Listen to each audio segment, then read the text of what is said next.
আলোচনার বিষয় সুখী দম্পতি। বিষয় কি? কথা বলে না। দম্পতি বোঝেন? বোঝেন? স্বামী আর স্ত্রী বানায় যেজন মিস্ত্রি, সে বড় আজব কারিগর মনরে, সে বড় কঠিন কারিগর, ঠিক কিনা?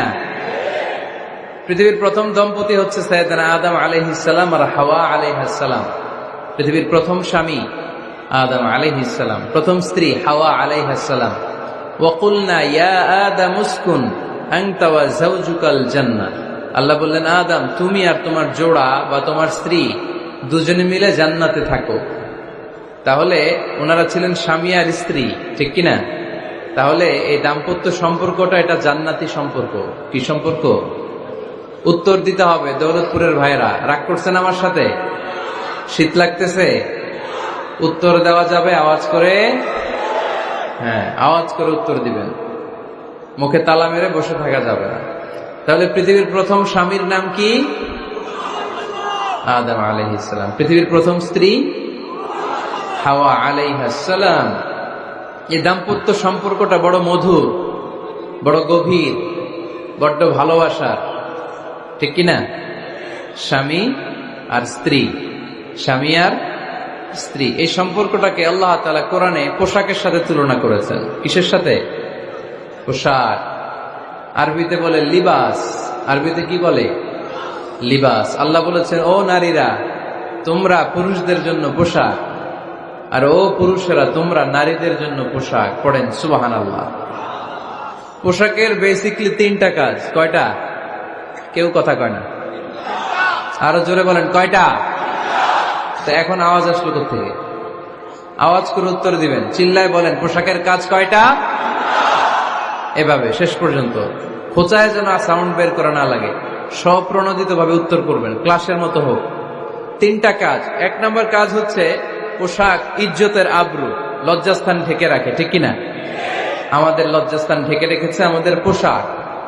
ঠিক তেমনি স্বামী তার স্ত্রীর ইজ্জত হেফাজত করে, স্ত্রী তার স্বামীর ইজ্জত হেফাজত করে, স্বামী তার স্ত্রীর চরিত্র হেফাজত করে, আর স্ত্রী তার স্বামীর চরিত্র হেফাজত করে। এজন্য আল্লাহ একে অপরের উদাহরণ দিতে যে লেবাস বা পোশাকের সাথে তুলনা দিয়েছেন। সুবহানাল্লাহ পড়েন।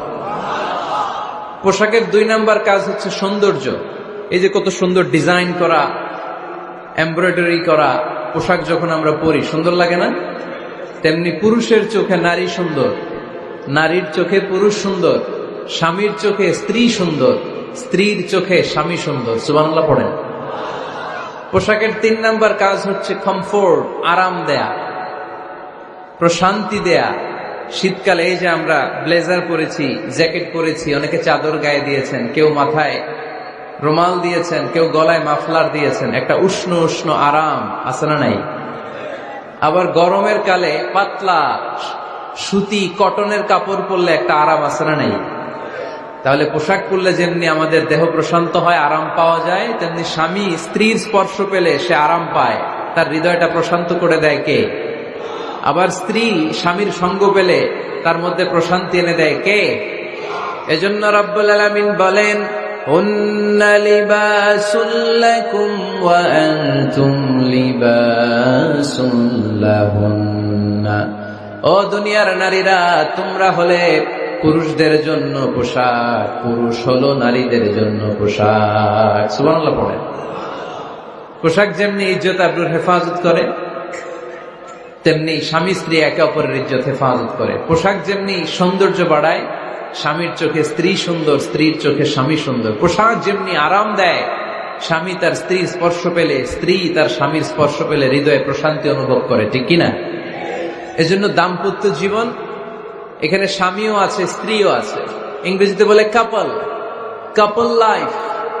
এই বিশ্ব সভ্যতা নির্মাণে নারী পুরুষ, স্বামী স্ত্রী দুইজনেরই অবদান আছে না নাই? এজন্য সুনানে তিরমিজির বর্ণনায় আল্লাহর হাবিব সাল্লাল্লাহু আলাইহি ওয়াসাল্লাম বললেন, আন-নিসাউ শাকাইকুর রিজাল। নারীরা হচ্ছে পুরুষের কাউন্টার পার্ট, নারীরা হচ্ছে পুরুষের পার্টনার, সহকর্মী, সহযোগী। এই বিশ্ব সভ্যতা নির্মাণে শুধু পুরুষদেরই অবদান নাই, নারীদের অবদান আছে না নাই? এজন্য কাজী নজরুল ইসলাম অসাধারণ লিখেছে, এ বিশ্বে যা কিছু মহান চিরকল্যাণকর অর্ধেক তার করিয়াছে নারী, অর্ধেক তার নর।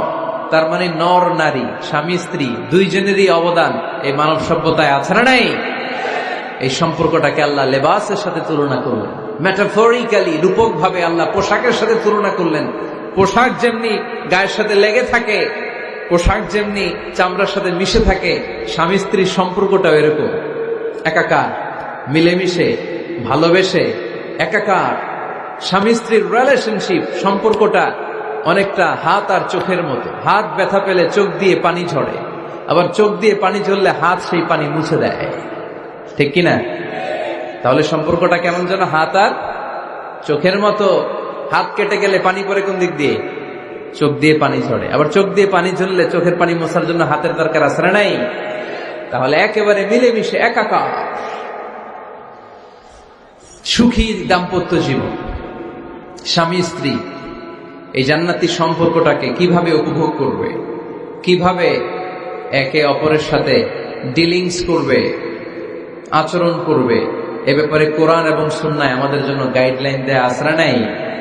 আমরা গাইডলাইন নিব কোরআন থেকে। কোত্থেকে?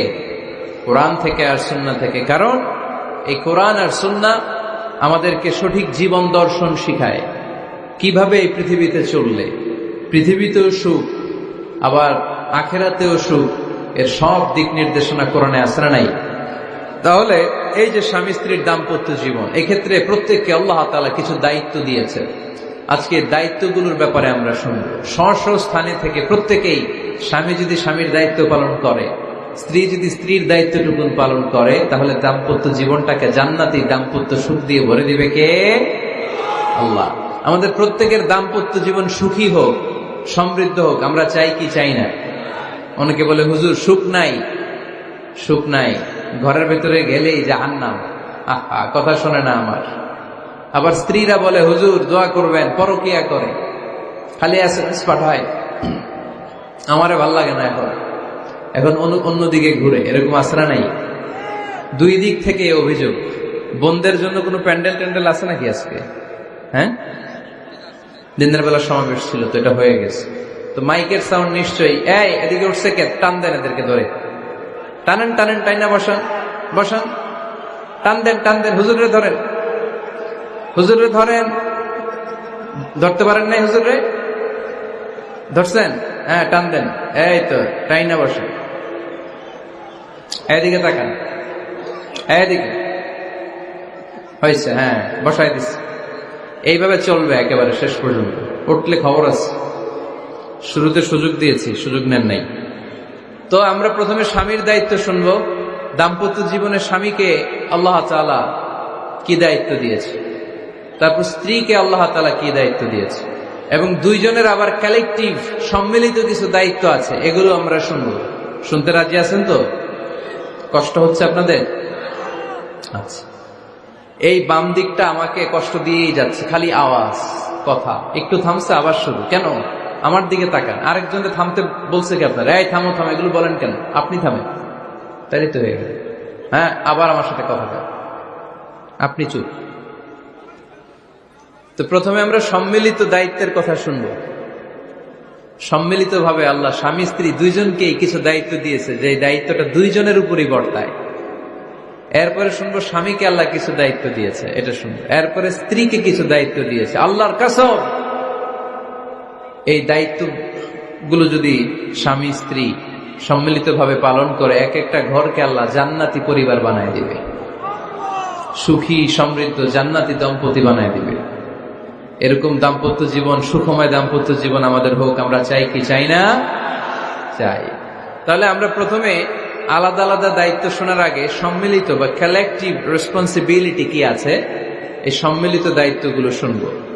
স্বামী স্ত্রীর দুইজনের কাঁধেই বর্তায় এরকম প্রথম দায়িত্ব হচ্ছে স্যাক্রিফাইস। দাম্পত্য জীবনের আসল খেলাটা হচ্ছে স্যাক্রিফাইসের খেলা। কিসের খেলা? স্যাক্রিফাইস। এটা লাগবে।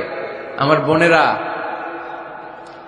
অথবা যুবতী বোনেরা, অথবা রিসেন্টলি বিয়ে হয়েছে এরকম বোনেরা, আজকে তো এক ভাই এসে দোয়া চাইল, হুজুর 3 দিন আগে বিয়ে হয়েছে আমার, একটু দোয়া করে দেন।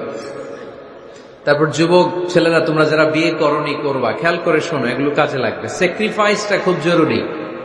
Sacrifice is the key of a successful happy couple life. একটা সুখী দাম্পত্য জীবনের আসল চাবি হচ্ছে স্যাক্রিফাইস। আওয়াজ করে বলতে হবে, চাবিটার নাম কি? স্যাক্রিফাইস করতে হবে, একটু মানিয়ে নেয়া, একে অপরকে বোঝা, একটু ভালোবাসা, একটু মানিয়ে চলা, এটার নাম হচ্ছে স্যাক্রিফাইস। একে অপরকে বোঝার চেষ্টা করা, একটু মানিয়ে চলার চেষ্টা করা, একটু ভালো লাগা, একটু ভালোবাসা, সুখ দুঃখ ভাগাভাগি করে মিলেমিশে একাকার হয়ে যাওয়া, এটার নামই দাম্পত্য জীবন। ঠিক কিনা? হ্যাঁ, এটার নামই দাম্পত্য জীবন। মিলেমিশে একাকার হয়ে যেতে হবে, স্যাক্রিফাইসের মানসিকতা অর্জন করতে হবে। একে অপরের দোষ ধরলে চলবে না, কারণ no one is perfect in this life. আপনি যে আপনার বউয়ের দোষ ধরতেছেন, আপনার দোষ নাই? কথা বলেন না কেন? আপনারও দোষ আছে না নাই? তো লিস্ট দুই ভাবে করা যায়, একটা হচ্ছে দোষের লিস্ট আর একটা হচ্ছে গুণের লিস্ট। দোষের লিস্ট বাদ দিয়ে দেন। আপনার স্ত্রীর মধ্যে আল্লাহ তাআলা কি কি গুণ দিয়েছে, এই গুণগুলোর লিস্ট করুন, দোষের লিস্ট নয়। দাম্পত্য জীবনটাই এমন, কখনো ঝগড়া, কখনো হাসাহাসি, কখনো মেঘ, কখনো বৃষ্টি, আছে না নাই? হয় না এরকম? আপস এন্ড ডাউনস, মাঝে মাঝে একটু ঝগড়া, মাঝে মাঝে আবার ভালোবাসা, আবার খুনসুটি, এগুলো মিলেমিশে একাকার করে স্যাক্রিফাইস দিয়ে একে অপরকে জয় করে নিতে হয়। কারণ no one is perfect in this world. এই পৃথিবীতে কেউই পারফেক্ট না। আপনি আপনার বউয়ের দোষ খুঁজলে আপনারও দোষ আছে না নাই? কেউ দোষমুক্ত নয়। এজন্য দোষ না খুঁজে আমরা স্যাক্রিফাইস করব। দাম্পত্য জীবনের এটাকে সুখী সমৃদ্ধ করার এক নাম্বার চাবিকাঠি হচ্ছে স্যাক্রিফাইস। এইদিকে কয়েকটা হচ্ছে, এগুলো টান দেন, বসান বসান বসান বসান।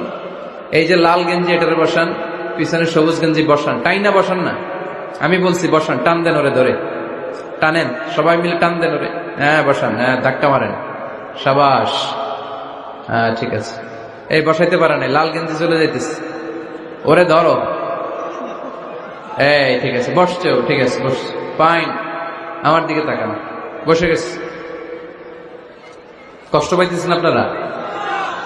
তো যে শেষ করে দেই তাইলে, হ্যাঁ শুনবেন তো? ওঠা বসা কেন? সময় দিয়েছিলাম, ওই সময় যান না কেন? পুরো বাংলাদেশটা এরকম ক্যাওস, কেউ নিয়ম মানতে চায় না, যেতে বলছি যায় না, এরপরে কথা শুরু করছে, এখন ওঠা শুরু করছে। তো শৃঙ্খলা আপনি কোথায় কাজে লাগাবেন? এটা কোরআনের মাহফিল, এখানে নীতির কথা শোনানো হয়, তো এখানে যা চলবে সব নীতি মেনেই চালাতে হবে, ঠিক কিনা? অনিয়ম করতে পারবেন না আপনি। আর এখানে তো ওনারা স্বাধীনতা ঘোষণা করছে, আলাদা হয়ে যাবে এরা, আপনারা স্বাধীন হয়ে যান, হয়েছে? এদিকে তাকান। তাহলে সুখী দাম্পত্য জীবনের এক নম্বর চাবির নাম কি? স্যাক্রিফাইস। চিল্লায় বলতে হবে, সেটা কি? তাহলে হাজব্যান্ড ওয়াইফ দুইজনই স্যাক্রিফাইস করবেন। এই যে ভাই, আল্লাহর দোহাই লাগে, আল্লাহর দোহাই, এই দৌলতপুরের ব্যাপারে খুব খারাপ একটা ইমপ্রেশন নিয়ে আমি যাব আপনাদের কারণে। আপনারাই আপনাদের দৌলতপুরের বদনামের জন্য যথেষ্ট। আরেকজনের বসানোর দরকার নেই, নিজেই বসেন, কাউরে ইঙ্গিত করার দরকার নেই, কোথাও লাইট মারার দরকার নেই, লাইট বন্ধ করে নিজেই বসে যান, বসেন।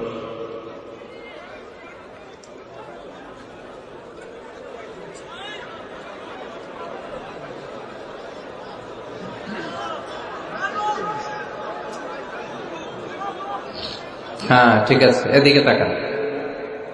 দাম্পত্য জীবনকে সুখী করার 2 নাম্বার কালেকটিভ ফর্মুলা হচ্ছে ঝগড়া করা যাবে না। ঝগড়া আপনারা করেন নাকি ভাবির সাথে? ভাবির সাথে ঝগড়া করেন কে কে? দেখি হাত তোলেন।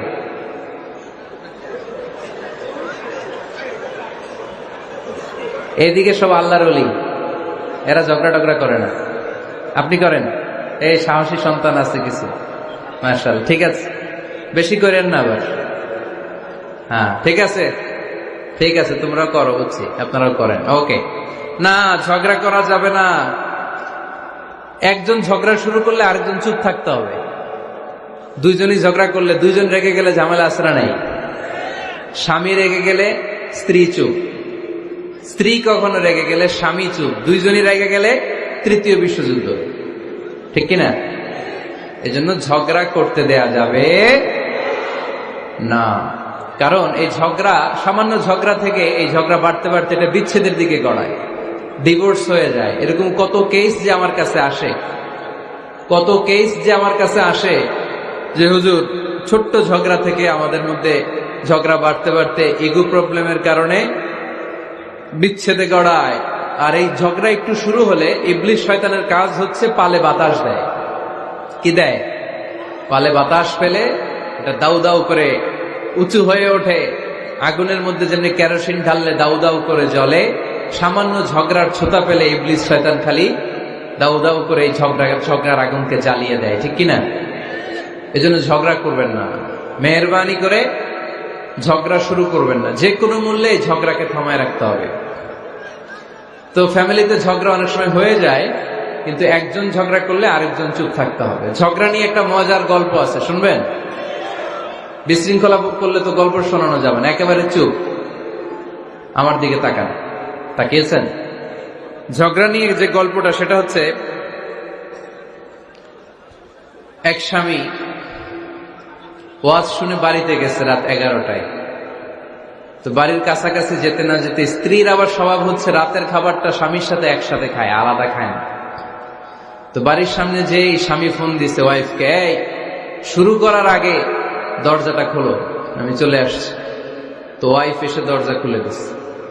এবার স্বামী ঘরে ঢুকে বলে, শুরু করার আগে রাতের খাবারটা দিয়ে দাও টেবিলে, খেয়ে ফেলে। স্ত্রী বেচারি ডাইনিং টেবিলে খাবার দিয়েছে, হাজবেন্ড বেচারা ওয়াশরুম থেকে ফ্রেশ হয়ে ডাইনিং টেবিলে বসেছে, স্ত্রীও বসেছে। তো খুব বড্ড গরম। হাজবেন্ড বলে, শুরু করার আগে ফ্যানটা ছাড়। এইবার তো স্ত্রী বেচারি রেগে মেগে আগুন, কি আসার পর থেকে শুরু করার আগে কি শুরু করার আগে? হাজবেন্ড বলে, এই তো শুরু হয়ে গেল। মানে কি? ঝগড়া। মানে কি? ঝগড়া। প্রিয় ভাইয়েরা, ঝগড়া করবেন না। স্বামী রেগে গেলে স্ত্রী চুপ থাকবেন, স্ত্রী রেগে গেলে স্বামী চুপ থাকবেন। কারণ সহিহ মুসলিমে এসেছে, ইন্না ইবলিসা ইয়াদাউ আরশাহু আলাল মা। ইবলিস শয়তান তার সিংহাসন গেড়েছে সাগরের উপর। কোথায়? ইবলিসের সিংহাসন কোথায়? সাগরের উপর। সুম্মা ইয়াবাসু সারায়াহু, সে প্রতিদিন সকালবেলা তার সাঙ্গপাঙ্গরে গোটা পৃথিবীতে পাঠায়, যা পৃথিবীতে ফাসাদ সৃষ্টি কর। ইবলিস যখন সাঙ্গপাঙ্গদেরকে গোটা পৃথিবীতে ছড়িয়ে দেয়, সারাদিন ধোঁকা দেওয়ার পরে, ওয়াসওয়াসা দেওয়ার পরে রাত্রিবেলা ইবলিসের কাছে ফিরে আসে, এসে বলে, ও ইবলিস, আমি আজকে আল্লাহর বান্দাদেরকে দিয়ে মিথ্যা কথা বলিয়েছি। ইবলিস বলে, এটা তো কোনো ব্যাপারই না, এগুলাই তো তোদের কাজ। আরেক শয়তান বলে, আমি ওজনে কম দিয়েছি একজনের মাধ্যমে বাজারে। ইবলিস বলে, এটাও তেমন বড় কোনো কাজ নয়। আরেকজন বলে, আমি সুদের ডিলিংস করিয়েছি। ইবলিস বলে, এটাও কোনো কাজ নয়। আরেক শয়তান বলে, আমি মদের আড্ডাখানায় নিয়ে মসজিদে যেতে নিয়েছিল, সেখান থেকে সরিয়ে মদের আড্ডাখানায় আল্লাহর বান্দাদেরকে নিয়েছি। ইবলিস বলে, এইটাও তেমন বড় কোনো কাজ নয়। আরেক শয়তান এসে বলে, মা তারাকতুহু হাত্তা ফাররাকতু বাইনাহু ওয়া বাইনা ইমরাআতিহি, আমি এক আল্লাহর বান্দার সাথে বান্দির ঝগড়া লাগিয়ে ঝগড়া করাতে করাতে তালাক পর্যন্ত নিয়ে গিয়েছি।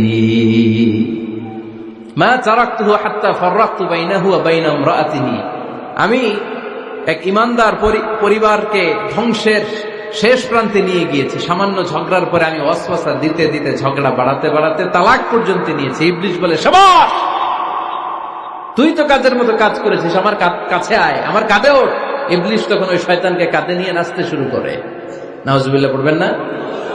এজন্য ইমানদারদের সংসার ভেঙে খান খান হোক, এটা হলে ইবলিস খুশি। আর ইমানদারের পরিবার টিকে থাকলে আমার আল্লাহ খুশি। আমরা কার খুশি চাই? এজন্য শয়তানরে খুশি হতে দেওয়া যাবে না। ইমানদারদের পরিবারগুলো ঝগড়ার মাধ্যমে ভেঙে যাক, সব সময় শয়তানের মিশন এটা। আর ইমানদারদের পরিবারগুলো টিকে থাক, এটা আমার আল্লাহ সব সময় চায়। সুবহানাল্লাহ পড়েন। এজন্য দৌলতপুরের ভাইরা, ঝগড়া করবেন না। ঝগড়া কিন্তু নবী রাসূলদের পরিবারেও ছিল, আল্লাহ রাসূল সাল্লাল্লাহু আলাইহি ওয়াসাল্লামের পরিবারেও ঝগড়া ছিল। এটা স্বাভাবিক। দাম্পত্য জীবনের খুব সিম্পল ইস্যু। একজন রাগ করলে আরেকজন থেমে যাবে। পারবেন? কি হলো, পারবেন না? আল্লাহর হাবিব সাল্লাল্লাহু আলাইহি ওয়াসাল্লামের সাথে আম্মা জান আয়েশার ঝগড়া হতো। মজার একটা হাদিস শুনে, সহিহ বুখারীর হাদিস, মুসনাদে আহমদ ইবনে হাম্বলও এসেছে এই হাদিসটা। আম্মা জান আয়েশার সাথে ঝগড়া। ঝগড়ার পর আম্মাজান আয়েশাও রাগ, আল্লাহ রাসূল সাল্লাল্লাহু আলাইহি ওয়াসাল্লামও রাগ। এখন রাগ মিটানোর দরকার আছে না নাই? আল্লাহ রাসূল সাল্লাল্লাহু আলাইহি ওয়াসাল্লাম বললেন, আয়েশা চলো মিটমাট করে ফেলি। সুবহানাল্লাহ কইবেন না? চলো মিটমাট করি। তো কারে ডাকবো মিটমাটের জন্য? ওমর রে ডাকি। আম্মাজান আয়েশা বলে, না, ওমর গলিব, ওমর খুব মেজাজ ওয়ালা, আমার ডর লাগে। তোমার আব্বারে ডাকি। আব্বারে ডাকেন। আব্বারে ডাকেন। খুশি হয়ে গেছেন আম্মাজান আয়েশা রাদিয়াল্লাহু। আবু বকর রাদিয়াল্লাহু চলে আসলেন, দাঁড়ালেন। এবার বিষ্ণু ইসলাম বললেন, তাতাকাল্লিমিন আও আতাকাল্লাম, কি ঘটছে আমাদের মাঝে, তুমি বলবা না আমি বলবো? আম্মাজান আয়েশা বললেন, তাতাকাল্লামু আনতা ওয়ালা তাকুল ইল্লা হাক্কান, আপনিই বলেন, তবে সত্য ছাড়া মিথ্যা বললেন না। আবু বকর রাদিয়াল্লাহু তাআলা আনহু শুনে রেগে গেলেন, কি এ কেমন কথা তোমার? নবীকে উদ্দেশ্য করে তুমি বলছো সত্য ছাড়া মিথ্যা বলবেন না, নবী কখনো মিথ্যা বলবে নাকি? রেগে মেয়ের গায়ে মেরেছে এক চড়। চোর খেয়ে আম্মাজান আয়েশা উল্টে পড়ে গেলেন। সাইয়েদনা আবু বকর রাদিয়াল্লাহু তাআলা আনহু রেগে গড়গড় করতে লাগলেন, আবার মারার জন্য উদ্যত হলেন। আম্মাজান আয়েশা রাদিয়াল্লাহু তাআলা আনহু বাঁচার জন্য এবার বিশ্বনবীর পিছনে যে আশ্রয় নিলেন। সুবহানাল্লাহ পড়বেন না? বিশ্বনবী সাইয়েদনা আবু বকরের সামনে দুই হাত মেলে ভেবে দাঁড়িয়ে গেলেন। আল্লাহর হাবিব যখন আম্মাজান আয়েশাকে বাঁচানোর জন্য দুই হাত উঁচু করে দাঁড়িয়ে গেলেন, সাইয়েদনা আবু বকর থেমে গেলেন। সাইয়েদনা আবু বকর এই পরিস্থিতি দেখে ঘর থেকে বের হয়ে ঘরের বাইরে দাঁড়ালেন। এবার আল্লাহর রাসূল সাল্লাল্লাহু আলাইহি ওয়াসাল্লাম আম্মাজান আয়েশাকে তুললেন, বললেন, ইয়া আয়েশা কাইফা রাআইতিনি আনকাসতুকি মিনার রাজুল, দেখলা নাকি কেমন করে আমি তোমার বাবার হাত থেকে তোমারে বাঁচালাম? আজকে আমি যদি সামনে দাঁড়িয়ে না বাঁচাতাম, তোমার বাবা তোমারে একেবারে মেরেই ফেলতো। সুবহানাল্লাহ পড়ে। দেখছো আয়েশা, আমি বাঁচাইলাম তোমারে, আমার সাথে ঝগড়া করো, আমি বাঁচাইলাম। এই কথা শুনে আম্মাজান আয়েশা রাদিয়াল্লাহু তাআলা লজ্জায় পড়ে হেসে দিলেন। সুবহানাল্লাহ পড়বেন না? এত আস্তে সুবহানাল্লাহ। লজ্জায় হেসে দিলেন। বিষ্ণু ঈসা ইসলাম এবার হেসে দিলেন। দুইজনের হাসাহাসি শুনে বাইরে থেকে আবু বকর রাদিয়াল্লাহু তাআলা আনহু হাসির আওয়াজ শুনে অবাক, কিরে এতক্ষণ যুদ্ধ, এখন আবার হাসি কেন? হাসে দেখার জন্য সাইয়েদনা আবু বকর রাদিয়াল্লাহু তাআলা আনহু ঘরের ভেতরে ঢুকলেন। ঢুকে দেখেন আম্মাজান আয়েশাও হাসে, বিশ্বনবীও হাসে, সাইয়েদনা আবু বকর হেসে দিলেন। আরশের উপর থেকে খুশি হয়ে গেলেন কে? এবার সাইয়েদনা আবু বকর বলেন, ইয়া রাসূলুল্লাহ, ইয়া হাবিবাল্লাহ, আশরিকানি ফি সিলমিকুমা কামা আশরাকতুমানি ফি হারবিকুমা। নবী গো, আপনাদের দুইজনের মধ্যে যুদ্ধ লাগলে যেমনি মিটমাট করার জন্য আপনি আমারে ডাকেন, আপনাদের এই আনন্দ গণ মুহূর্তগুলোতে শরীক হওয়ার জন্য মাঝে মাঝে আমারে ডাইকে। সুবহানাল্লাহ পড়েন। আপনাদের মধ্যে যুদ্ধ লাগলে সন্ধি করার জন্য যেমনি আমারে ডাকেন, আপনারা যখন আনন্দ ঘন পরিবেশ এরকম খুনসুটি করেন, হাসাহাসিতে মেতে ওঠেন, তখন একটু আমারে ডাইকেন। সুবহানাল্লাহ পড়বেন না? দেখেন, আল্লাহ রাসূল সাল্লাল্লাহু আলাইহি ওয়াসাল্লাম পৃথিবীর সবচেয়ে শ্রেষ্ঠতম মানুষ। উনাদের পরিবারেও ঝগড়া হতো, কিন্তু এই ঝগড়া কোনোদিন তালাক পর্যন্ত গিয়েছে? কথা বলেন না কেন? আল্লাহর হাবিব সাল্লাল্লাহু আলাইহি ওয়াসাল্লাম তার কোন স্ত্রীকে তালাক দিয়েছেন? প্রায় আম্মাজান আয়েশার সাথে রাগারাগি হতো। আল্লাহর হাবিব সাল্লাল্লাহু আলাইহি ওয়াসাল্লাম বলতেন, আয়েশা, কখন তুমি রেগে থাকো সেটাও আমি জানি, কখন তুমি আমার উপর খুশি থাকো সেটাও আমি জানি। ইয়া আয়েশা, ইন্নী লা আ'লামু ইযা কুনতি আন্নী রাদিয়া ওয়া ইযা কুনতি আলাইয়া গাদবা। আয়েশা, কখন রেগে থাকো তাও বুঝি, কখন খুশি থাকো তাও বুঝি। আম্মাজান আয়েশা বললেন, ইয়া রাসূলুল্লাহ, কেমনে বোঝেন? বিশ্বনবী বললেন, তোমার দোয়ার বাক্যগুলো শুনো বুঝি। যখন তুমি আমার উপরে খুশি থাকো তখন দোয়ার সময় তুমি এভাবে বলো, রব্বি মুহাম্মদ, ও মুহাম্মাদের রব, আপনি আমাদের সব গুনাহ মাফ করে দেন। আর যখন তুমি আমার উপর রেগে থাকো তখন তুমি মুনাজাতের সময় বলো, রব্বি ইব্রাহিম, ইব্রাহিমের রব, আপনি আমাদেরকে ক্ষমা করে দেন। তার মানে যখন তুমি রেগে থাকো তখন দোয়ার সময় আমার নামটা মুখে নিতে চাও না। সুবহানাল্লাহ পড়েন। তখন তুমি দোয়ার সময় অন্য নবীর নাম নাও। আম্মাজান আয়েশা বললেন, ইয়া রাসূলুল্লাহ, মা আহাজুরু ইল্লা ইসমাক, আমি তো শুধু নামটাই সরাই, আমার মুখ থেকে কেবল আপনার নামটাই সরায় রাখি, আমার হৃদয় থেকে কখনো আপনারে সরাতে পারি না। আমার হৃদয় জুড়ে আপনি, মা আহাজুরু ইল্লা ইসমাক। নবী হে, আমি শুধু দোয়ার সময় রাগের মাথায় আপনার নামটা বাদ দেই, হৃদয় থেকে তো আপনারে বাদ দিতে পারি না। সুবহানাল্লাহ পড়বেন না? তার মানে নবীদের ফ্যামিলি তো ঝগড়া এগুলো হতো, কিন্তু এটা তালাক পর্যন্ত গড়াতো না, ঠিক কিনা? তাহলে এখন থেকে আমাদের এই স্লোগান নিতে হবে যে ঝগড়া করলেও আমরা ডিভোর্সের দিকে যাব না, পারা যাবে? আর একজন রেগে গেলে আরেকজনকে চুপ থাকতে হবে। ভাবি রেগে গেলে আপনি চুপ, পারবেন? পারবেন না? ইনশাআল্লাহ। এই যারা বিয়ে করে না এরা ইনশাআল্লাহ, আর বাকিরা চুপচাপ। আওয়াজ করে পড়েন না ইনশাআল্লাহ। তাহলে প্রথমে স্যাক্রিফাইস, তারপর ঝগড়া করা যাবে না। 3 নাম্বার, দাম্পত্য জীবনের কোনো গোপন কথা অন্যের কাছে শেয়ার করা যাবে না। হাদিসে এসেছে, এটাকে বলা হয়েছে আযমুল আমানা, এটা সবচেয়ে বড় আমানত। যারা দাম্পত্য জীবনের একান্ত বিষয় কারোর সাথে শেয়ার করে তারা সবচেয়ে বড় কবিরা গুনাহ করে। আশরারুন নাস বলেছেন বিশ্বনবী এদেরকে, সবচেয়ে নিকৃষ্ট মানুষ। ইয়াউমাল কিয়ামাতি মানজিলাতান, আল্লাহর কাছে কিয়ামতের দিন সবচাইতে নিকৃষ্ট হয়ে দাঁড়াবে ওই দম্পতি, ওই নারী কিংবা ওই পুরুষ। তুফদি ইলা যাওজিহি ওয়া ইউফদি ইলা যাওজিহা সুম্মা ইউনশিরু সিররাহা, তারা একান্ত সময়ে ফিজিক্যাল ইন্টিমেসিতে যা করে এটা পরে মানুষের কাছে বলে বেড়ায়। এরকম আছে না নাই? খবরদার, এটা বড় কবিরা গুনাহ। অনেক বোনরা একসাথে হলে দাম্পত্য জীবনের বিভিন্ন গোপন বিষয় নিয়ে কথা বলে, আছে না নাই? অনেক পুরুষরা একে অপরের সাথে, বন্ধুদের সাথে বিভিন্ন বিষয় নিয়ে শেয়ার করে, এটা এমন ওইটা এমন, এগুলো বলা যাবে?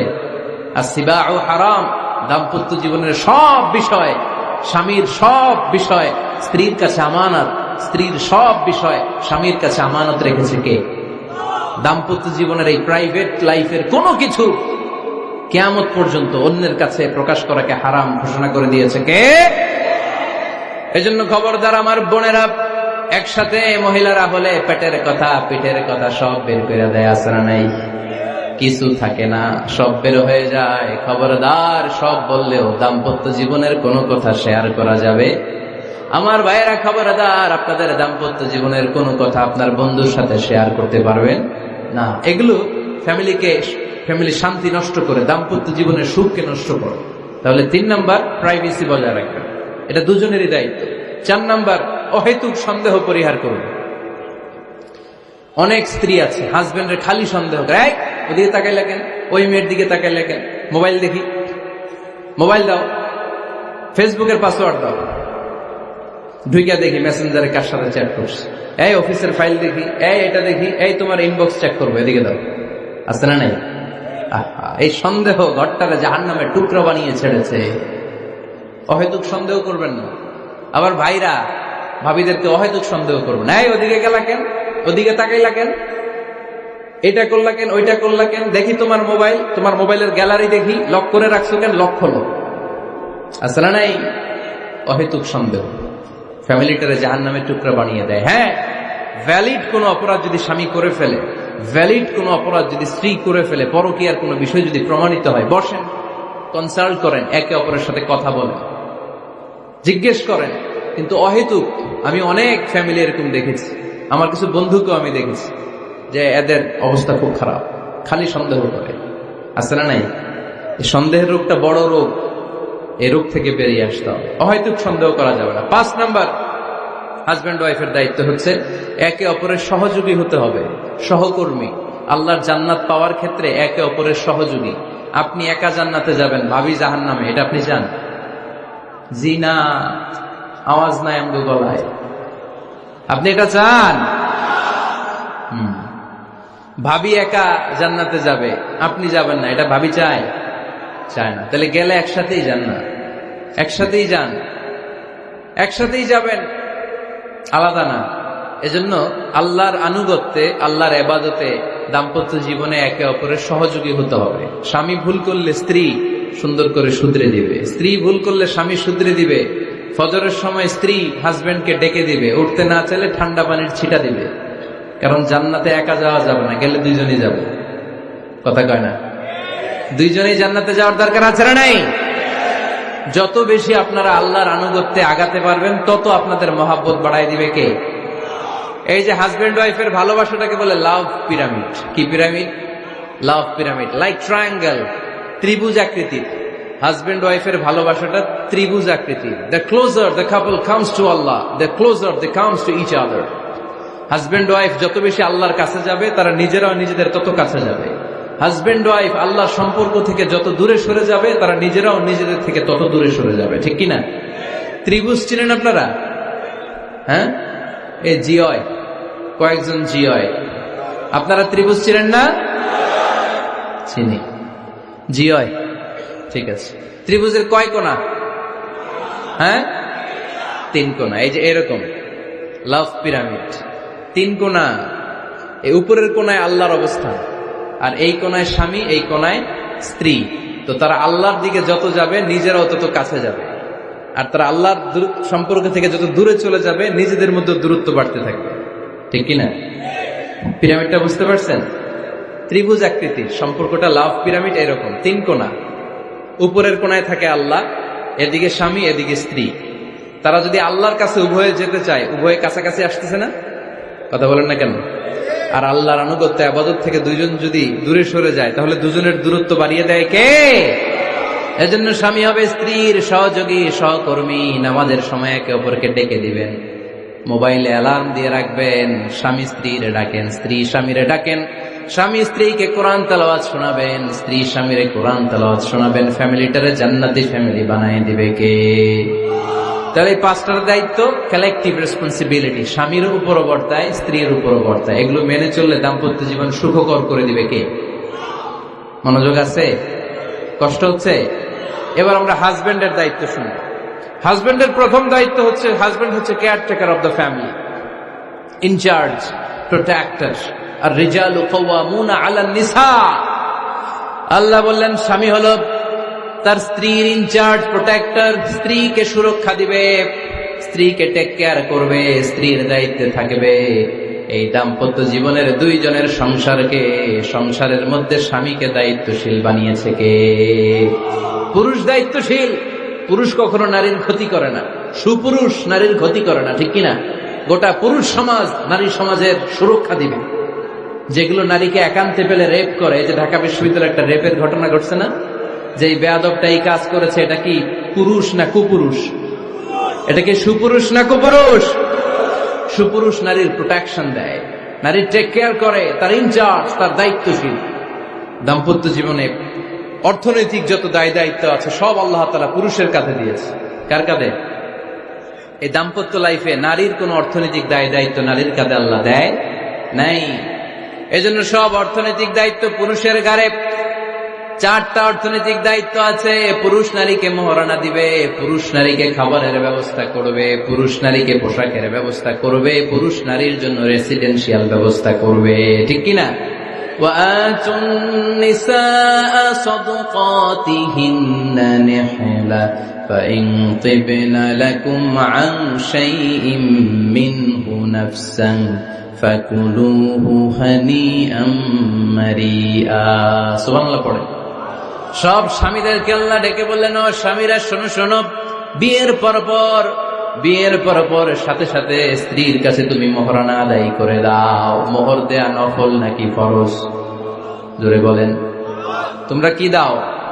সিলটি পুলা মোহরানা দাও? হ্যাঁ, মোহরানা দিতায় নাকি যৌতুক খাইতা? খিতা করতা? হ্যাঁ, কি দিব? মোহরানা দিব। মোহরানা দেয়াকে খরচ করেছে কে? আল্লাহ। তো মোহর দিতে টাকা লাগে না? এই টাকার দায়িত্ব পুরুষের ঘাড়ে দিছে কে? 2 নাম্বার দায়িত্ব, আলাল মাউলুদি লাহু রিজকুহুন্না ওয়া কিসওয়াতুহুন্না বিল মা'রুফ। স্বামী স্ত্রীর জন্য খাদ্যের ব্যবস্থা করবে, পোশাকের ব্যবস্থা করবে। 3 নাম্বার, ওয়াসকিনুহুন্না মিন হাইসু সাকানতুম মিন ওয়াজদিকুম। নিজের সামর্থ্যের মধ্যে থেকে স্ত্রীর জন্য রেসিডেন্সিয়াল একটা এরিয়ার ব্যবস্থা করে দিবে। সুবহানাল্লাহ পড়ে। তাহলে অর্থনৈতিক দায়িত্বের মধ্যে 4টা: মোহরানা দেয়া, মিলস খাবারের ব্যবস্থা করা, মানে ফুডিং এন্ড ক্লোথিং, পোশাকের ব্যবস্থা করা, সর্বশেষ রেসিডেন্সিয়াল ব্যবস্থা করা। এই যে অর্থনৈতিক সব দায়িত্ব, খরচ যেখানেই আছে, সব দায়িত্বগুলো পুরুষের কাছে দিল কে? চিল্লায় বলেন কে? খরচের সবকিছু আল্লাহ তাআলা পুরুষের কাঁধে দিয়েছে। এটা হচ্ছে পুরুষের ফিনান্সিয়াল দায়িত্ব। এবার দাম্পত্য জীবনে পুরুষের নন ফিনান্সিয়াল কিছু দায়িত্ব আল্লাহ তাআলা দিয়েছে, এগুলো আমরা শুনি। এদিকে ওঠাওটি করলেন কে কে দেখি? আটকান, এদেরকে আটকান। ধরেন ধরেন, এদেরকে ধরেন। হ্যাঁ, কে হইছে? শেষ করে দিব তো? খিতা কইতা? হ্যাঁ, জোরে মাতো। চলবে চলবে? হ্যাঁ, তাকবীর পড়েন তো দেখি, যারা চলবে বলতেছেন লিল্লাহি তাকবীর।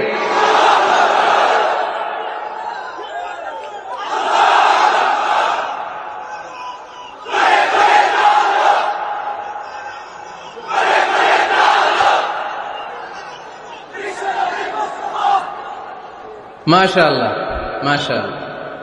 এবার দাম্পত্য জীবনে নন ফিনান্সিয়াল পুরুষের যে দায়িত্ব আছে সেটা আমরা শুনবো। এক নাম্বার দায়িত্ব হচ্ছে স্বামীর উচিত স্ত্রীর সাথে ভালো আচরণ করা। ভালো আচরণ করেন তো আপনারা? জি হয়, এই শুধু উনি করে, বাকিরা খিতা কর্তা, মারামারি কর্তা নি, খিতা কর্তা।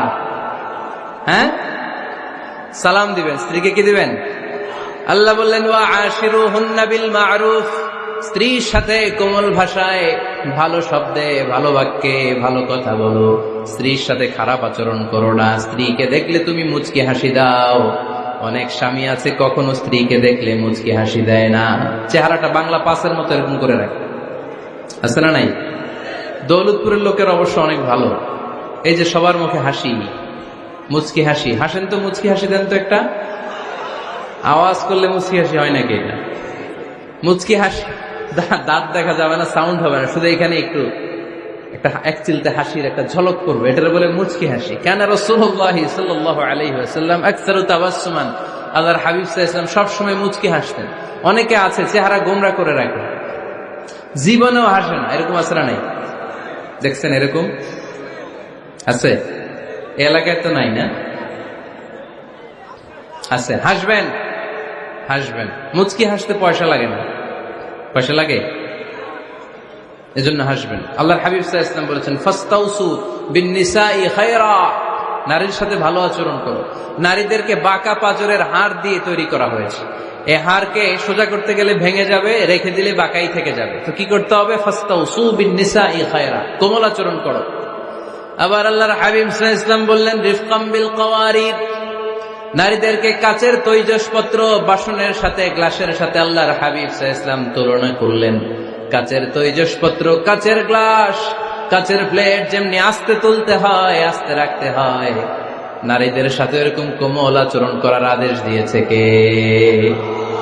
কাচের গ্লাস, তৈজসপত্র, জগ কিভাবে রাখেন আপনারা? খুব জোরে এরকম থপাস করে নাকি? উঠানোর সময় থপাস করে উঠান? খুব স্মুথলি এটা ধরতে হয়, স্মুথলি এটা রাখতে হয়। তেমনি নারীদের সাথেও স্মুথলি আচরণ করবেন। নারীদেরকে যত আপনি কোমল মোলায়েম ভাষায় কথা বলতে পারবেন, তারা তত আপনার কথা শুনবে। যত সুন্দর সুন্দর কথা নারীকে, স্ত্রীকে বলবেন তুমি আমার সব, তুমি আমার কৈতরি, তুমি আমার টুনটুনি, তুমি আমার ময়না পাখি, তুমি আমার সোনা পাখি। ওই যে কয় কলিজা, তার মানে প্র্যাকটিস চলে বাসায়। আর কি ডাকেন? ভাবিরে কি ডাকেন বলেন? জান।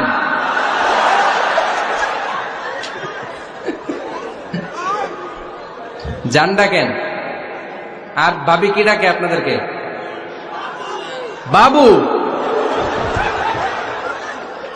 কি ডাকে? বাবু ডাকে।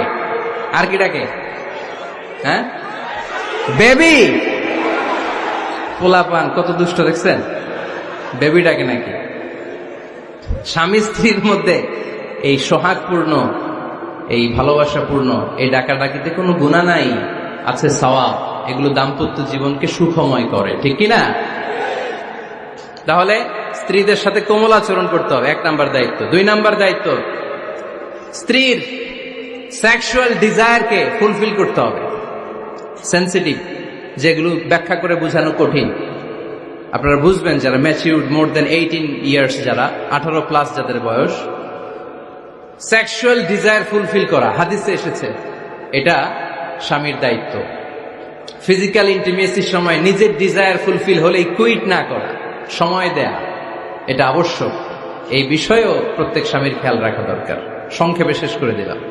3 নাম্বার, স্ত্রীর ব্যক্তিগত বৈধ কাজে স্বাধীনতা দিতে হবে স্বামীর। অনেক স্বামী এই ছোট্ট বিষয় নিয়ে মারামারি লাগায় ফেলে ঘরে। স্ত্রীর ব্যক্তিগত বৈধ যে চয়েস, এটাতে আপনি স্বাধীনতা দিবেন। স্ত্রীর মনে চায় রান্না বান্না শিখতে, আপনি বললেন তুমি কম্পিউটার শিখো, কিলাকিলি আছে না নাই?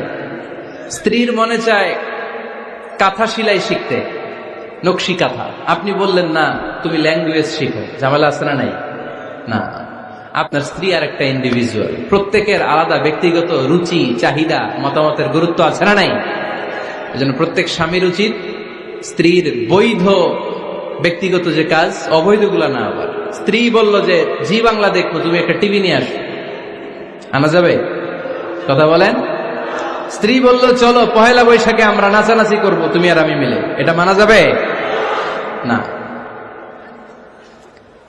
স্ত্রীর ব্যক্তিগত বৈধ কাজের স্বাধীনতা দেয়া। আম্মা জান আয়েশা রাদিয়াল্লাহু তাআলা আনহা বলেন, ওয়া কানা লি সাওয়াহিবু ইয়ালআবনা মাই, বুখারীর বর্ণনা, আমি যখন আল্লাহর হাবিব সাল্লাল্লাহু আলাইহি ওয়াসাল্লামের বাড়িতে বউ হয়ে আসলাম, আমার কিছু খেলার সাথী ছিল, আমি কাপড় দিয়ে পুতুল বানাতাম আর ঘোড়া বানাতাম, এগুলো দিয়ে খেলতাম। আমার সাথীরা আসলে রাসূল সাল্লাল্লাহু আলাইহি ওয়াসাল্লাম ঘরের পর্দা নামিয়ে দিয়ে আমার জন্য ঘরটা ছেড়ে দিত। সুবহানাল্লাহ কইতে পারলেন না? আল্লাহর হাবিব সাল্লাল্লাহু আলাইহি ওয়াসাল্লাম কখনো বলতেন না আয়েশা তোমার বান্ধবীরা যেন ঘরে না আসে, কখনো বলতেন না আয়েশা আমি নবী মানুষ, তুমি নবীর বউ, তুমি কেন পুতুল দিয়ে খেলো, তুমি যেন কাপড় দিয়ে পুতুল বানাও, কেন ঘোড়া বানাও, এগুলো বন্ধ করো। কোনদিন বিশ্বনবী আম্মা জান আয়েশা রাদিয়াল্লাহু তাআলা আনহার পুতুল খেলায় বাধা দেন নাই, সাথীদের সাথে খেলাধুলায় কখনো বাধা দেন নাই। সুবহানাল্লাহ পড়েন। ছোট্ট মেয়েদের জন্য কাপড়ের পুতুল দিয়ে খেলাধুলা করা এটা জায়েজ, কারণ ছোট্ট মেয়েরা দেখবেন পুতুল বানায়, এটারে দুধ খাওয়ায়, এটার জন্য রান্না করে, এটার গোসল করায়। এটাকে ছোট্ট মেয়েদের জন্য পুতুল খেলা জায়েজ রাখা হয়েছে এজন্য, কারণ তারাই কিছুদিন হবে এই প্রজন্মের মা, তাদের সন্তানদেরকে কেমন করে লালন পালন করবে তার একটা প্র্যাকটিস খেলার ছলেই ছোটবেলায় হয়ে যায়। সুবহানাল্লাহ পড়েন। এজন্য 3 নম্বর দায়িত্ব স্ত্রীর ব্যক্তিগত হালাল যে কাজগুলো আছে তার ব্যক্তিগত এই ভালো কাজগুলোতে আপনার স্বাধীনতা দিতে হবে, বাধা দেয়া যাবে না। 4 নম্বর দায়িত্ব স্ত্রীর প্রশংসা করবেন। কি করবেন? প্রশংসা। আমরা খালি দোষ খুঁজি, তোমার রান্না ভালো না, তোমার চেহারা ভালো না, তোমার বাপ ভালো না, তোর মা ভালো না, তোর 14 গোষ্ঠী খারাপ, আছে না নাই? তো এই বেডি আপনার ভালোবাসবে? এই বেডি তো আজীবন আপনার বদনাম করবে, ঠিক কিনা? কোনদিন তারে আপনি প্রশংসা করলেন না, প্রশংসা করবেন। স্ত্রীর চেহারার প্রশংসা করেন, যে তুমি সুন্দর, তুমি সুন্দরী, এরকম বলেন, খুশি হবে না? হ্যাঁ, তুমি সুন্দর তাই চেয়ে থাকি, সে কি মোর অপরাধ? কোনো অপরাধ নাই, ইচ্ছা মতো গাইতে থাকেন স্ত্রীর শানে গান, সব আসারা নাই। তবে শুধু স্ত্রীকে শোনানো যাবে, ভাবিরে শোনানো যাবে, শালীরে শোনানো যাবে, পাশের বাড়ির কাউরে শোনানো যাবে? দেখেন ইসলাম কত চেক এন্ড ব্যালেন্স। স্ত্রীকে আপনি গান শোনান, কোনো গুনাহ নাই, আছে শুধু সওয়াব। তাহলে 4 নম্বর পয়েন্ট হচ্ছে এপ্রিসিয়েশন। সারাদিন এই মহিলাটা ফজরের পর থেকে উঠে ঘর গোছায়, মশারিগুলো খোলে, বিছানা পরিষ্কার করে, বাচ্চাদেরকে ক্লিন করে, স্কুলের টিফিন রেডি করে দেয়, বাচ্চাদেরকে স্কুলে যেতে দেয়, আপনার জন্য খাবার রেডি করে, কাপড় ধোয়, ঘরের সবাইকে দেখভাল করে। একদিনও আপনি তার এপ্রিসিয়েশন করলেন? এরকম ডাকাইত স্বামী আছে না নাই? দৌলতপুরে নাই, এখানে সব ভালো। এপ্রিসিয়েট করবেন। আমরা ভুলে যাই, একটা থ্যাঙ্কস দিতে ভুলে যাই, একটা জাযাকিল্লাহ, আল্লাহ তোমাকে জাযা দেখ, এটাও বলি না। এদিকে তাকান, বলবেন তুমি সুন্দরী, তুমি অনন্যা, তুমি সুস্নিগ্ধা, তুমি প্রিয়ংবদা, তুমি সুহাসিনী, তুমি সুকেশিনী, তুমি সুভাষিনী, তুমি অসূর্যম পোষ্যা, মেঘ কালো কেশ, কাজল কালো চুল, হরিণের মতো ডাগর ডাগর দুটি তোমার চোখ। হা হা হা, যে পোলাপাইন খুশি হয়ে গেছে। হা হা হা, ওরা মুখস্থ রাখতেছে, বলবে এগুলা, বিয়ে করে নাই কিন্তু এখনো। তো জায়গা মতো বলবা, গার্লফ্রেন্ডে বলো না। আবার কাকে বলবা? স্ত্রীকে। কাকে? স্ত্রীকে। পারা যাবে না? একটু এপ্রিসিয়েশন দেওয়া যাবে না? ওনাদেরকে একটু প্রশংসা করবেন। প্রশংসা পেলে নারীরা বড্ড খুশি হয়। যদি আপনি বলেন যে তোমার রান্নাটা আজকে অসাধারণ হয়েছে, দেখবেন আরেক বাটি আইনা দিতেছে, খাইতে পারতেছে না, এরপর পাতে তুলে দেয়, আরেকটু খাও, আরে খাও না, আছে না নাই? ওই যে প্রশংসা করছেন, খুশি হয়ে গেছে। তো আপনি 10,000 টাকার বান্ডিল দিয়ে আপনার বউকে যত খুশি করতে না পারবেন, রান্না মজা হয়েছে এইটা বলে আপনি অনেক বেশি খুশি করতে পারবেন। আল্লাহর হাবিব সাল্লাল্লাহু আলাইহি ওয়াসাল্লাম কখনো স্ত্রীদের রান্নার বদনাম করে নাই। সুবহানাল্লাহ পড়বেন না? আওয়াজ করে পড়েন সুবহানাল্লাহ। আজ থেকে স্ত্রীর সৌন্দর্যের প্রশংসা করবেন, কাজের প্রশংসা করবেন, রান্নার প্রশংসা করবেন, অ্যাপ্রিসিয়েশন দিবেন। পারবেন তো? রান্নার প্রশংসা নিয়ে মজার একটা গল্প আছে, শুনতে চান? তো উঠতে শুরু করলেন যে, হ্যাঁ এখন আর কে কারে ধরবে, অনেকে উঠে গেছে। 2টার দিকে যারা বসা, প্রায় আমার মাহফিলগুলোতে এই সমস্যা হয়।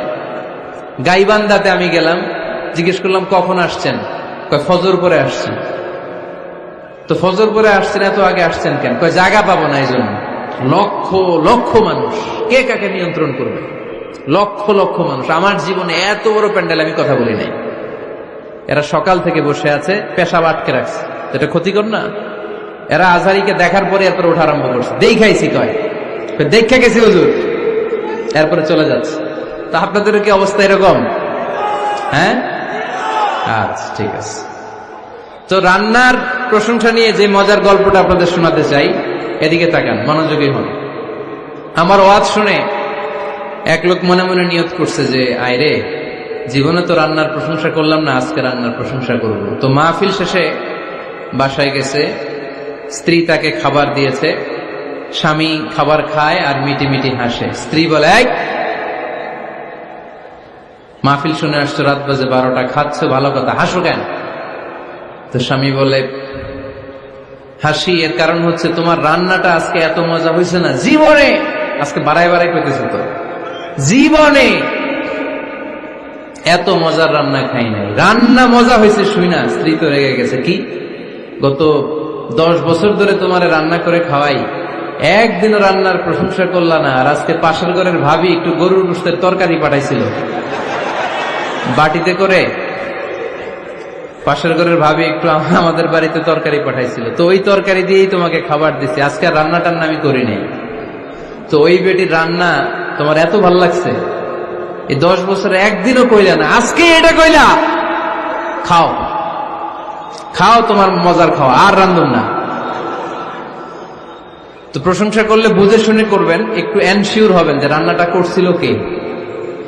তা না হইলে কিন্তু ঘরে চুলায় আগুন জ্বলবে না, টানার রোজা রাখা লাগবে, ঠিক কিনা? তো 4 নাম্বার গেল এপ্রিসিয়েশন, একটু এপ্রিসিয়েশন দিবেন। আল্লাহর হাবিব সব সময় স্ত্রীদের প্রশংসা করতেন। সেই বুখারীর বর্ণনা, আল্লাহর হাবিব বলেন, ইন্না ফাদলা আয়েশা আলান নিসা কাফাদলিস সারিদ আলা সাইরিত তাআম। আরব ভূখণ্ডের মধ্যে সব খাবারের উপরে সারিদ খাবার যেমনি সেরা, দুনিয়ার সব নারীদের মধ্যে আমার আয়েশা তেমনি সেরা। সারিদ একটা খাবার আছে। আমি যখন মিশরে পড়তাম আল আজহার ইউনিভার্সিটিতে, আমাদের ইউনিভার্সিটিতে সরকারের পক্ষ থেকে সরকারিভাবে খাবার দেয়া হতো। আমাদের খাবারের খরচ বহন করতেন ওমানের সুলতান কাবুস। এই গত 3-4 দিন আগে ইন্তেকাল করেছেন। নাম শুনছেন আপনারা? প্রায় 40 বছরেরও বেশি মনে হয়, 45 বছর বা 50 বছরের লম্বা সময় উনি ওমানের প্রেসিডেন্ট ছিলেন। উনি আমাদের খাবারের খরচটা বহন করতেন।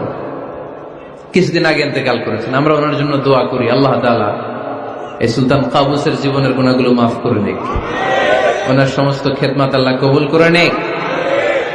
তো আমাদের আল আজহার ইউনিভার্সিটির হোস্টেলে ঈদের দিন একটা খাবার দিত, এটার নাম ছিল সারিদ। রুটি আর গোশত এগুলোকে ম্যাশড করে একটা স্তর বানাতো, এটা কেটে কেটে আমাদেরকে দিত, এটাকে বলে সারিদ।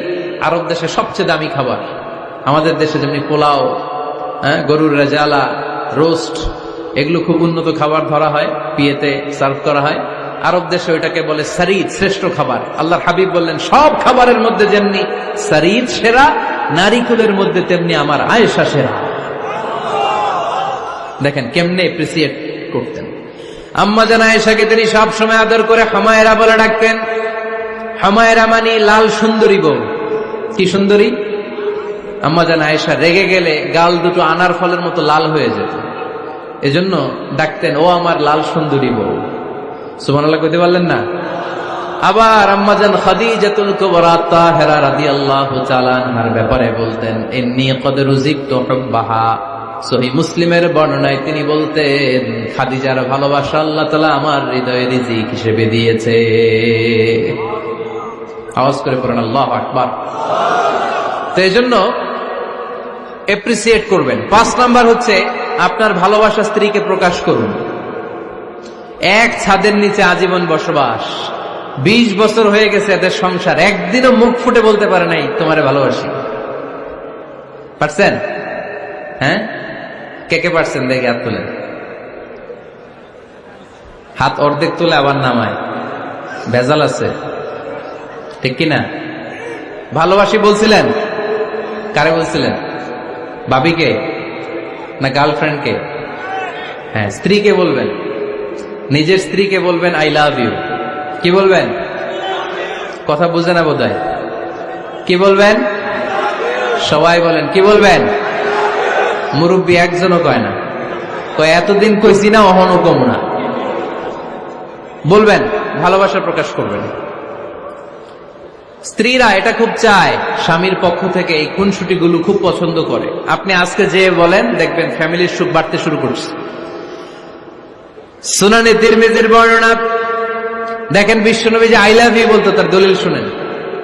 সাহাবারা জিজ্ঞেস করলেন, ইয়া রাসূলুল্লাহ, মান আহাব্বুন নাসি ইলাইক, ও নবী, কারে সবচেয়ে বেশি ভালোবাসেন? Who do you love the most? নবী, কাকে সবচেয়ে বেশি লাভ করেন আপনি? সাহাবারা প্রশ্ন করলেন, ইয়া রাসূলুল্লাহ, কাকে লাভ করেন বেশি? আল্লাহর হাবিব সাল্লাল্লাহু আলাইহি ওয়াসাল্লাম বললেন, আয়েশা। আয়েশা রে, সুবহানাল্লাহ কইবেন না? সাহাবারা বললেন, ওয়ামিনার রিজাল, পুরুষদের মধ্যে কারে বেশি পছন্দ করেন? বিশ্বনবী বললেন, আবুহা, আয়েশার বাবারে। সাইয়েদনা আয়েশা রাদিয়াল্লাহু তাআলা আনহার বাবার নাম কি? আবু বকর। কি নাম? আবু বকর। আল্লাহর হাবিব সাল্লাল্লাহু আলাইহি ওয়াসাল্লাম বললেন, সবচেয়ে বেশি লাভ করি আয়েশাকে। সাহাবারা বললেন, ওয়ামিনার রিজাল, পুরুষদের মধ্যে কারে বেশি লাভ করেন? আল্লাহর হাবিব সাল্লাল্লাহু আলাইহি ওয়াসাল্লাম বললেন, আয়েশার বাবারে। সুবহানাল্লাহ পড়েন। আম্মা জান আয়েশাকে বিশ্বনবী এত ভালোবাসতেন। আম্মা জান আয়েশা পেয়ালার যেখানে ঠোঁট লাগিয়ে দুধ পান করতেন, বিশ্বনবী পেয়ালার ওই জায়গাটা খুঁজে খুঁজে ওই জায়গায় ঠোঁট লাগিয়ে দুধ পান করতেন। আম্মা জান আয়েশা রাদিয়াল্লাহু তাআলা না গোশত খেয়ে হাড্ডি চষে হাড্ডিটা রেখে দিলে বিশ্বনবী আম্মা জান আয়েশার চষা হাড্ডিটা মুখে নিয়ে আবার চষতে শুরু করে দিতেন। পড়েন সুবহানাল্লাহ। দুইজন একসাথে এক বালতি থেকে পানি নিয়ে গোসল করতেন। পড়েন আল্লাহু আকবার। তাহলে এভাবে ভালোবাসা প্রকাশ করতে পারবেন তো? 6 নাম্বার, স্বামীর দায়িত্ব হচ্ছে গৃহস্থলী ছোটখাটো যে কাজ আছে এই কাজগুলোতে হেল্প করা। আমরা অনেক সময় এগুলোর লজ্জা মনে করি। আল্লাহর হাবিব সাল্লাল্লাহু আলাইহি ওয়াসাল্লাম আমাদের মডেল। আল্লাহর হাবিব সাল্লাল্লাহু আলাইহি ওয়াসাল্লাম ঘরের কাজে সাহায্য করতেন। আপনারা এইভাবে ওঠা শুরু করলেন? হ্যাঁ, বউকা বসেন বসেন বসেন, শেষ করে দিচ্ছি, আর 10 মিনিট বসেন। আল্লাহর হাবিব সাল্লাল্লাহু আলাইহি সাল্লাম ঘরের কাজে সাহায্য করতেন। আপনারা ঘরের কাজে সাহায্য করেন তো? আম্মা জান আয়েশা বলেন, বিশ্বনবী নিজ হাতে জুতা সেলাই করেছেন, নিজ হাতে জামা সেলাই করেছেন। মুসনাদে আহমদ ইবনে হাম্বলের বর্ণনা, আল্লাহর রাসূল সাল্লাল্লাহু আলাইহি ওয়াসাল্লাম দুধ খেতে মন চাইলে নিজ হাতে ছাগলের দুধ দহন করেছেন। সুবহানাল্লাহ। নিজে আটার খামির বানাতেন, আম্মা জান আয়েশা চুলায় সেকা দিতেন। আবার আম্মা জান আয়েশা রাদিয়াল্লাহু তাআলা আনহা আটার খামির বানাতেন, বিশ্বনবী এটা চুলায় সেকা দিতেন। সুবহানাল্লাহ পড়েন। দুধ খেতে চাইলে নিজ হাতে বিশ্বনবী ছাগির ওলান থেকে দুধ দহন করে আম্মা জান আয়েশার কাছে এনে দিয়ে দিতেন। সুবহানাল্লাহ পড়েন। তাহলে ঘরের কাজে সহায়তা করবেন, ঘরের কাজে সহায়তা। 7 নাম্বার, হালাল এন্টারটেইনমেন্ট, হালাল বিনোদন। এটা ইসলাম জায়েজ রেখেছে। অনেকে আমরা বিনোদনটাকে হারাম মনে করি, এরকম আছে না নাই? হ্যাঁ, বিনোদন 2 ধরনের, একটা হারাম এন্টারটেইনমেন্ট আর একটা হচ্ছে হালাল এন্টারটেইনমেন্ট। আম্মা জান আয়েশা রাদিয়াল্লাহু তাআলা আনহাকে নিয়ে মরুভূমিতে দৌড়াদৌড়ি করতেন। ভাবির সাথে দৌড়াদৌড়ি করছেন কারা কারা? দেখি হাত তোলেন। হ্যাঁ, দৌড়াদৌড়ি করছেন কোথায়? যৌতুকের লাগে হেতেরে দৌড়াইছেন? হেতি বাসাল্লাই দিছে দৌড়, এই দৌড়াদৌড়ি না। আম্মা জান আয়েশা রাদিয়াল্লাহু তাআলা আনহার সাথে বিশ্বনবী মরুভূমিতে দৌড়াদৌড়ি করেছেন। বলেছেন, আয়েশা দেখো কে কার আগে ওই খেজুর বাগান ধরতে পারে, তুমি আগে না আমি আগে। একবার বিশ্বনবী জিতলেন, তার 7 বছর পরে প্রথমে আম্মাজান আয়েশা রাদিয়াল্লাহু তাআলা আনহা দৌড়ে জিতলেন। তার 7 বছর পরে বিশ্বনবী জিতে আম্মাজান আয়েশাকে হারায় দিলেন। পড়েন সুবহানাল্লাহ। ঈদের দিন আম্মাজান আয়েশাকে হাবাসি সাহাবাদের তীর আর বল্লম দিয়ে যে খেলা চলতে, এই খেলা দেখাতেন। সুবহানাল্লাহ পড়েন। বিশ্বনবী খেলা দেখাতেন আম্মাজান আয়েশাকে। এই হচ্ছে স্বামীর দায়িত্ব। হালাল এন্টারটেইনমেন্ট আপনি করতে পারবেন। বসেন, দোয়া করে দিচ্ছি, বসেন। বুঝতে পারছি অনেক আগে আসছেন আপনারা। বসেন, বসে যান, এখনই দোয়া হচ্ছে। বসেন বসেন বসেন বসেন, এখনই দোয়া করব। বসে যান, বসে যান। মৌকা মাদ্রাসার বিল্ডিং এর কন্ট্রাক্টরের জন্য দোয়া চেয়েছেন, আমরা দোয়া করি আল্লাহ কবুল করুক। আমার ছেলে মেয়ের বিয়ের বয়স হয়ে গেল, পরিবারে বিয়ের কথা বলতে পারি না, লজ্জায়। আহারে কি কষ্ট। মনে করি পরে করে, এটা বললে তারা বলবে এখনো বয়স হয় নাই বিয়ের, পরিবার থেকে বিয়ের কথা চিন্তা করে না। এ ব্যাপারে কিছু বলুন। কিছু বললাম। এই সমস্যা পুরো বাংলাদেশে, ছেলে মেয়েদেরকে সময় মতো বিয়ে দেয় না। ইউটিউবে এই নিয়ে আমার কথাবার্তা পাবেন, শুনে নিয়ে। ছেলের বাবা মেয়ের বাবাদেরকে বলি, ছেলে মেয়েরা উপযুক্ত হলে বিয়ে দিয়ে দেন। বিয়ে না দিলে যৌবনের তাড়নায় যত পাপ করবে, এই পাপগুলো মা বাবার কাঁধেও আছড়া নাই। আচ্ছা, 8 নাম্বার স্বামীর দায়িত্ব হচ্ছে, স্বামীর দায়িত্ব বলেই এখন দোয়া। স্ত্রীর মতামতের গুরুত্ব দিবেন। অনেক স্বামী আছে বাজার করতে গেলে নিজের যেটা মন চায় ওইটাই কিনে, আছড়া নাই। নিজে গরু খাবে, খাসি খাবে, খালি ওইটাই কিনে। আপনার বউ হয়তো পছন্দ করে আচার, পছন্দ করে জলপাই, আমড়া, এগুলো আনে না, আছড়া নাই। খোঁজ খবর নিবে। অনেকে ফ্ল্যাট কিনতে মনে চায়, হুট করে কিনে ফেলে না। ভাবিরে জিজ্ঞেস করবেন কোন দিকে কিনলে ভালো হয়, ওয়াশরুমটা কোন দিকে দিতে হবে, কিচেনটা কোন দিকে দিলে সুবিধা, জানালাগুলো কোথায় দিলে সুবিধা, এগুলো সব ডিসাইড করে নেবেন। এই কারণেই দাম্পত্য জীবনে সুখ নাই। 9 নাম্বার, একসাথে সময় কাটাবেন। 6 মাসের বেশি কোন লোক তার স্ত্রীর অনুমতি ছাড়া বাইরে যে প্রবাস জীবন কাটাতে পারবে না। এদেশের অনেক লোক প্রবাসে সময় কাটায়। 6 মাসের বেশি স্ত্রীকে রেখে দিয়ে কোনো হাজবেন্ড বিদেশে থাকতে পারবে না।